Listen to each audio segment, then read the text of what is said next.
오늘은 마태복음 27장 말씀 1절에서 31절까지를 통해서 은혜를 받으시겠습니다. 이제 예수님께서 빌라도 총독에게 넘겨지는 그런 장면이 나오고 있습니다. 1절에 보시면요, 새벽에 모든 대제사장과 백성의 장로들이 예수를 죽이려고 함께 의논하고 밤새도록 의논한 것입니다. 이 사내들인 공회의 의원들이 예수를 죽이기로 그렇게 의논하고 새벽이 돼서까지도 그렇게 했다라고 하는 것입니다. 2절에 보니까요, 결박하여 끌고 가서 총독 빌라도에게 넘겨주니라 그랬습니다. 이 사내들인 공회에서는 사형을 선고할 수는 있지만은 그들이 사형을 집행할 권한은 없었습니다. 그래서 빌라도 총독에게 넘겨서 사형을 시켜야 되겠다 이렇게 한 것입니다. 3절에 보면요, 그때에 예수를 판 유다가 그의 정죄됨을 보고 스스로 뉘우쳐 그 은 30을 대제사장들과 장로들에게 도로 갖다 주며 그랬습니다. 이제 가룟 유다가 그때서 스스로 뉘우쳤다라고 하는 것입니다. 여기서 스스로 뉘우쳤다라고 하는 것은 회개했다라고 하는 것이 아니라 후회했다라고 하는 것입니다. 내가 잘못했네. 스스로 후회를 한 것입니다. 4절에 보니까 이르되 내가 무죄한 피를 팔고 죄를 범하였도다 하니 그들이 이르되 그것이 우리에게 무슨 상관이냐 내가 당하라 하거늘 그랬습니다. 이것이 사단이 쓰는 전형적인 방법입니다. 어떤 유혹을 하고 시험을 할 때는 막 굉장히 나를 이해준 채 하며 이것만 하면 너 성공할 수 있어, 너 복 받을 거야 막 하면서 그렇게 유혹할 때는 달콤하게 하는데 이제 막상 그 유혹에 걸려들어 시험에 걸려들어서 모든 책임을 질 때는 자기들은 발뺌하면서 누가 당하게 합니까? 그 시험에 든 사람이 당하게끔 네가 당해, 네 책임이야 그러면서 자기들은 싹 빠져버린다 이 말입니다. 이게 사단의 전략입니다. 우리는 그런 사단의 작전에 시험에 넘어가면 안 될 줄로 믿습니다. 우리에게 무슨 상관이냐 내가 당하라 이런다는 것입니다. 이것이 사단의 지배를 받는 사람들의 전형적인 삶의 모습입니다. 5절에 보니까요, 유다가 은을 성소에 던져놓고 물러가서 스스로 목매여 죽은지라. 참 이 유다는 끝까지 자기 마음대로 합니다. 끝까지 자기 고집대로 한다는 것입니다. 뉘우쳤으면 정말로 이 잘못이 느껴졌으면 하나님 앞에 가서 눈물로 회개해야 되지 않겠습니까? 회개는 하지 않냐고 끝까지 자기 고집대로 자기 성질대로 자결하고 마는 것입니다.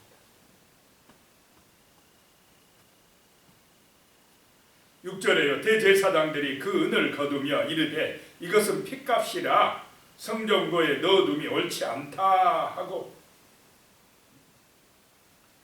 이게 지금 핏값이야. 사람이 죽었어. 그러니 성전에 그 성전고에 넣어두면 안 된다, 옳지 않다 하고는 7절에 의논한 후 이것으로 토기장이의 밭을 사서 나그네의 묘지를 삼았으니, 토기장이들이 이 토기를 굽기 위해서 진흙을 파내는 그런 밭, 그러니까 여기저기 패여 있고 아마 진흙을 다 파내다 보니까 이제 별 가치가 없다고 아주 싸게 내놓은 땅, 그 땅을 사서 나그네의 묘지를 삼았으니,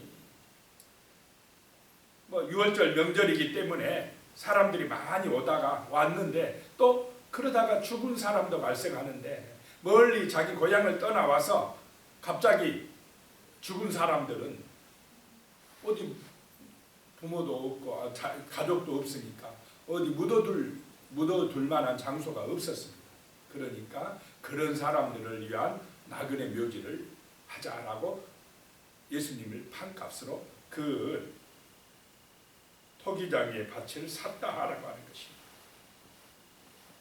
8절에 그러므로 오늘날까지 그 밭을 피밭이라 일컫느니라 그랬습니다. 피값으로 산 밭이라는 것입니다.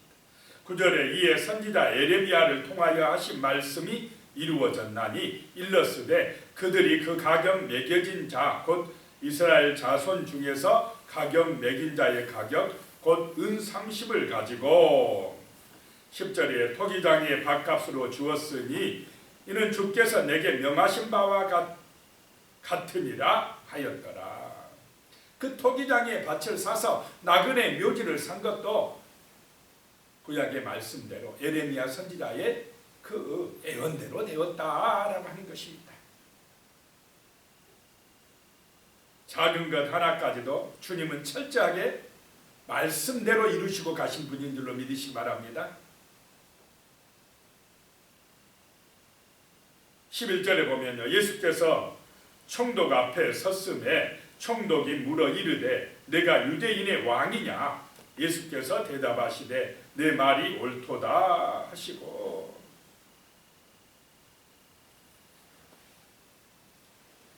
이 유대인들이 고발할 때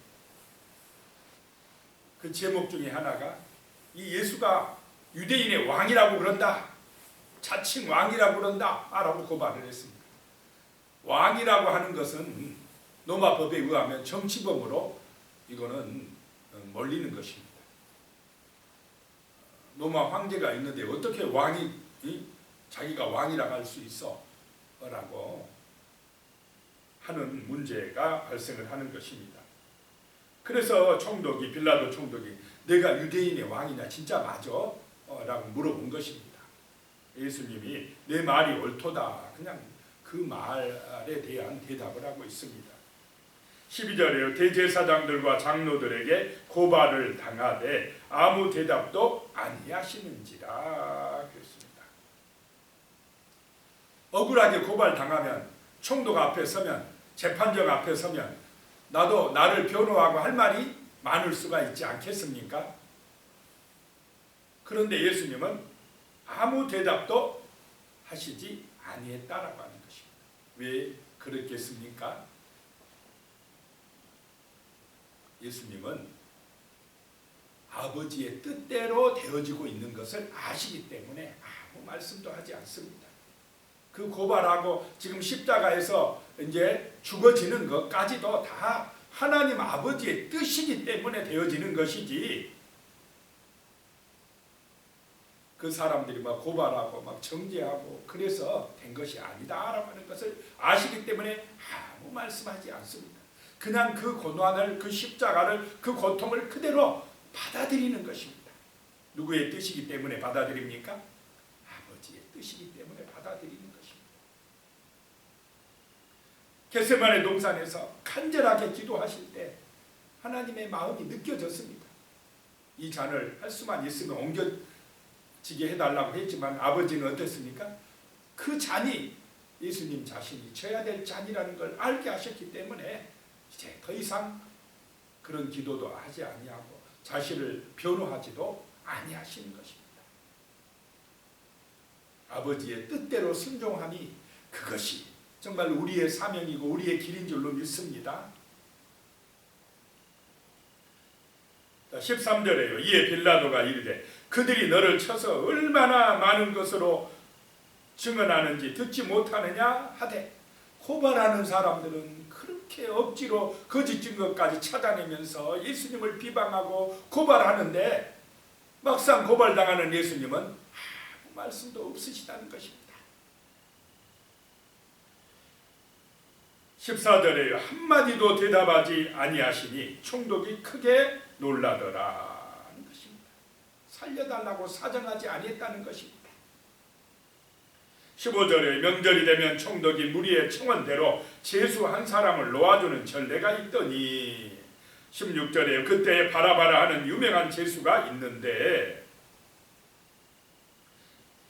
17절에요. 그들이 모였을 때 빌라도가 물어 이르되 너희는 내가 누구를 너희에게 놓아주기를 원하느냐 바라바냐 그리스도라 하는 예수냐 하니. 그래서 바라바는 굉장히 정말 악한 사람이고 진짜 사형받을 사람이었습니다. 그 바라바하고 예수님하고 둘 중에 하나 너희가 청원한 대로 내가 놓아주겠다 라고 하는데 18절에 보니까요. 이는 그가 그들의 시기로 예수를 넘겨준 줄 알미더라. 빌라도 총독이 예수님은 분명히 죄가 없는데 자기가 볼 때는 로마 법으로는 죄가 없는데 저 유대인들이 시기심 때문에 지금까지 이렇게 재판장에 넘겨줬다라고 하는 것을 알고 있었다는 것입니다. 자, 시기가 문제인 줄로 믿으시기 바랍니다. 시기심. 남이 잘 되는 걸 못 봐요. 예수님이 능력을 행하고 정말로 백성들에게 인기가 있고 그런 것을 못 봐준 것입니다. 토조 목사님이 이런 얘기를 하더라고요. 확신하건대 시기하고 남의 명성을 무너뜨리고 남을 뒤에서 헐뜯는 사람들이 교회에서 사라진다면 교회는 엄청난 부흥이 있을 것이다. 교회가 안 되는 이유 중에 하나가 가장 큰 이유가 토조 목사님은 시기심 때문이라는 것입니다. 교인들 간에도 남이 잘 되는 걸 못 보고 시기심, 시기하고 헐뜯고 비방하고 막 그런 일이 있기 때문에 교회가 안 된다는 것입니다.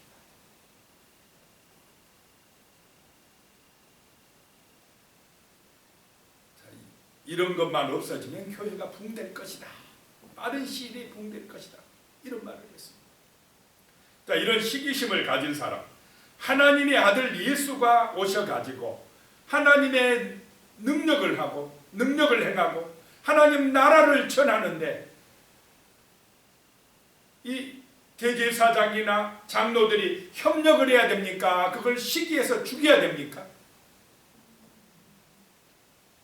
이상하지 않습니까? 이게 어떻게 하나님을 잘 안다는 사람들이 하나님 앞에 제사를 드린다는 사람들이 그 이스라엘 백성들이 하나님의 아들을 시기해서 대적하고 죽이는 데 앞장섭니까? 이게 문제다는 것입니다. 교회가 안 되는 이유다는 것입니다. 19절에 보면 총독이 재판석에 앉았을 때에 그의 아내가 사람을 보내어 이르되 저 옳은 사람에게 아무 상관도 하지 마옵소서. 오늘 꿈에 내가 그 사람으로 인하여 일을 많이 태웠나이다 하더라. 자, 이방인인 총독과 그 총독 부인은 지금 예수를 어떻게 하려고 합니까? 살리려고 했습니다. 총독 부인이 내가 어젯밤에 꿈을 꿨는데 저 옳은 사람 저 예수 때문에 예를 많이 썼습니다. 당신은 아무 상관하지 마소서. 예수를 죽이는데 앞장서지 마라 이 말입니다. 오히려 이방인 이 빌라도 총독과 그 부인이 살리려고 예를 쓰고 있습니다. 그런데 죽이려고 예를 쓴 사람들은 누구입니까? 오히려 이스라엘 사람들, 대제사장, 서기관들, 장로들이 예수를 죽이려고 앞장서고 있다는 것입니다. 무엇 때문이라고요? 시기심 때문에 그렇다는 것입니다. 말씀 중심이 아닙니다. 하나님의 뜻을 생각하지 않습니다. 누구 중심이기 때문에요? 자기 중심. 나보다 더 잘 돼? 나보다 더 인기 있어? 안 되지. 기분 나빠. 시기심 때문에 그렇다는 것입니다. 이런 시기심이 우리 교회 안에 발붙이지 못하도록 우리는 깨어서 기도해야 될 줄로 믿습니다. 기도해야 이런 시험에 빠지지 않는다라고 하는 것입니다. 20절에 대제사장들과 장로들이 무리를 권하여 바라바를 달라 하게 하고 예수를 죽이자 하게 하였더니 무리를 선동했다라고 하는 것입니다. 21절에 총독이 대답하여 이르되 둘 중에 누구를 너희에게 놓아주기를 원하느냐 이르되 바라바로소이다. 바라바를 놓아달라고 하라고 그렇게 선동한 것입니다. 22절에요. 빌라도가 이르되 그러면 그리스도라는 예수를 내가 어떻게 하랴? 그들이 다 이르되 십자가에 못 박혀야 하겠나이다. 그럽니다. 빌라도는 망설이는데 아예 그냥 십자가에 못 박으라고 외쳐대는 것입니다. 23절에 빌라도가 이르되 어찌 미냐 무슨 악한 일을 하였느냐? 그들이 더욱 소리질러 이르되 십자가에 못 박혀야 하겠나이다 하는지라. 24절에요. 빌라도가 아무 성과도 없이 도리어 밀란이 나려는 것을 보고 물을 가져다가 무리 앞에서 손을 씻으며 이르되 이 사람의 피에 대하여 나는 무죄하니 너희가 당하랴. 자, 그렇게 외쳐대는 십자가에 못 박으라고 소리 지르는 사람들 앞에서 예수님은 홀로 서 있습니다. 다 도망가 버렸어요. 빌라도는 어떻게든지 살려보려고 애를 썼는데 성과가 있습니까? 없습니까? 아무 성과가 없어요. 오히려 막 밀란이 일어날 것 같아요. 폭동이 일어날 것 같아요. 그러니까 빌라도가 물을 가져다가 손을 씻으면서 이 사람의 피에 대하여는 나는 무죄하다. 너희가 당해라. 총독도 자기 직위가 위험해질까 봐서 책임을 회피하고 있는 것입니다. 정의롭지 못합니다. 그랬더니 25절에요. 백성이 다 대답하여 이르되 그 피를 우리와 우리 자손에게 돌릴지어다 하거늘 그렇습니다. 아이고 거기 모인 유대 백성들, 이스라엘 백성들이 다 그냥 또 이 악한 일에 똘똘 뭉칩니다. 대답하였어. 그 피값을 우리 자손에게 돌리십시오. 자기들만 받지 왜 또 애매한 자손들까지 다 당하게 합니까? 이게 어리석은 사람들의 행동이다라고 하는 것입니다. 이런 것 때문에 결국 이스라엘은 약 2000년 동안 어떻게 됩니까? 나라 없이 떠도는 불쌍한 백성들이 됩니다. 가는 데마다 천대받고 핍박받는 경우들이 많았습니다.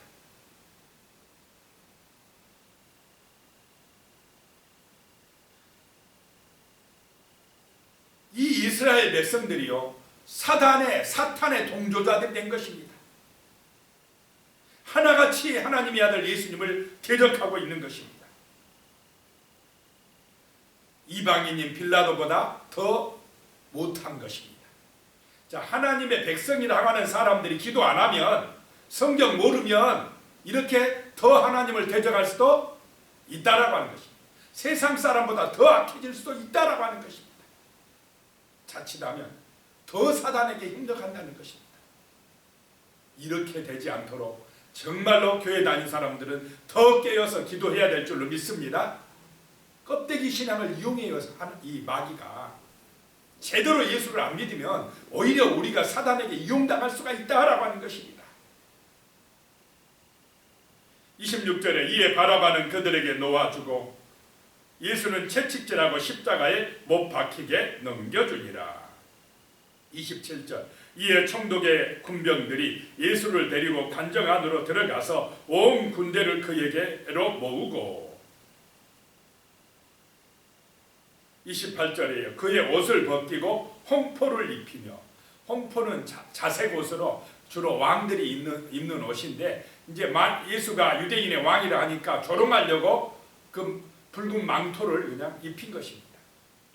또 29절에 가시관을 엮어 그의 머리에 씌우고 갈대를 그의 오른손에 들리고 그 앞에서 무릎을 꿇고 희롱하여 이르되 유대인의 왕이여 평안할지어다 하며 가시관을, 원래는 왕의 면류관을 씌워야 되는데 그게 없으니까 가시로 엮어가지고 네가 왕이지 그래 내가 면류관 씌워줄게 하면서 가시관을 씌우고, 이 원래 왕은 이 호를 지팡이를 가지고 있는데 이제 네가 왕이라고 그러지 권위를 상징하는 그 지팡이 대신 무엇을 손에 쥐어줍니까? 갈대를 쥐어주고 희롱하더라라고 하는 것입니다. 군인들이 예수님을 완전히 조롱하더라는 것입니다. 30절에 그에게 침 뱉고 갈대를 빼앗아 그의 머리를 치더라. 31절에 희롱을 다한 후 홍포를 벗기고 도로 그의 옷을 입혀 십자가에 못 박으려고 끌고 나가니라. 이렇게 철저하게 조롱당하고 무시당하고 그러면서도 예수님은 묵묵히 아버지의 뜻에 순종한 줄로 믿으시기 바랍니다. 자기를 변호하지도 않고 살려달라고도 하지 않고 하나님 아버지의 선하신 그 뜻을 이루시려고 친히 그 고난, 그 아픔을 당하신 줄로 믿으시기 바랍니다. 오늘 말씀을 기억하시면서 정말 우리에게 은혜 달라고 정말 진실한 참된 믿음의 성도가 되어서 하나님의 나라를 이루게 해달라고 시기하고 질투하고 원망불평하지 않는 그런 참된 성도가 되게 해달라고 같이 기도드리겠습니다. 살아계신 하나님 아버지, 주의 은혜로 살아가길 원합니다. 우리 주님의 그 놀라우신 사랑과 그 크신 은혜를 우리가 마음속에 기억하고 진실로 주님을 사랑하고 주님의 뜻을 깨닫고 이 땅 가운데서 주 예수의 복음을 전하는 하나님의 나라를 이루어가는 진실한 성도, 참된 성도로 살아갈 수 있도록 성령이여 우리를 도와주시옵소서. 아버지 하나님, 어리석은 이 이스라엘 백성들, 대제사장이나 장로들이나 이스라엘 백성들처럼 시기심 때문에 또 하나님의 뜻을 몰라서 자기 욕심 때문에 오히려 사단에게 동조하고 예수님을 대적하는 어리석은 자들이 되지 않도록 도와주시옵소서. 하나님, 주님처럼 자기의 어떤 생각이나 아버지와 자기의 어떤 욕심보다는 아버지의 뜻을 이루려고 하나님의 말씀을 깨닫고 순종하려고 참된 그리스도인이 되고자 애쓰는 그런 아버지와 주님의 모습을 우리도 닮아갈 수 있도록 도와주시옵소서. 그리함으로 이 땅 가운데 진실로 하나님의 나라를 이루어 나가는 그런 거룩한 백성, 참된 성도로 살아갈 수 있는 능력과 은혜를 내려 주시옵소서. 예수님의 이름으로 기도드리오며 지금은 우리 주 예수 그리스도의 은혜와 하나님 아버지의 무한하신 사랑과 성령님의 교통하시고 함께하시고 도우시는 은혜가 하나님을 사랑하고자 애쓰며 정말로 간절히 기도하고자 소망하는 우리 성도님들, 머리 위에 가족들과 자손들 이외에 이 나라 이 민족 이외에 영원히 함께하시기를 간절히 축원하옵나이다. 아멘.